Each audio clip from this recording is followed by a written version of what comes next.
In order to take sole possession of her husband's hundreds of billions of assets, the woman tried to kill her husband 3 times. However, each time, the husband miraculously came back to life. This completely shattered the woman's resolve to kill him, and she decided to live peacefully with him instead. But what happened next filled her with terror.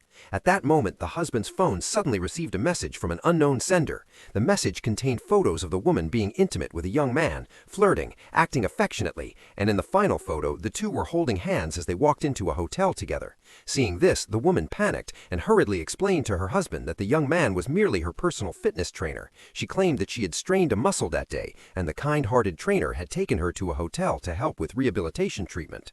However, the man did not believe a single word of his wife's lies. No matter how foolish he might have been, he could clearly tell that the relationship between his wife and the young man was far from normal. His emotions instantly turned into a mix of anger and rage, especially when he thought about how well he had always treated his wife, only to be repaid like this. His heart was filled with pain and bitterness.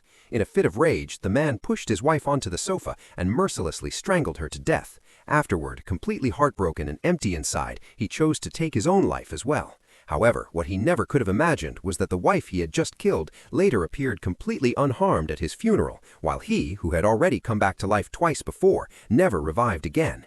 It turned out that just the day before, the woman had received a call from an insurance company. From the call, she learned that her husband had purchased a resurrection insurance policy, which explained why he was able to come back to life repeatedly. She also discovered a critical loophole in the policy. If the insured person committed suicide, the insurance would become invalid. Immediately, she came up with a perfect plan to kill her husband. First, she secretly bought a resurrection insurance policy for herself. Then, she deliberately arranged for intimate photos to be taken with a young man and sent them to her husband. She knew that once her husband discovered her betrayal, he would definitely kill her, and out of despair and love, he would then end his own life. As expected, everything unfolded exactly according to her plan. Thanks to the insurance, she successfully came back to life while her husband permanently met his end. In the end, she took possession of her husband's massive fortune and lived a happy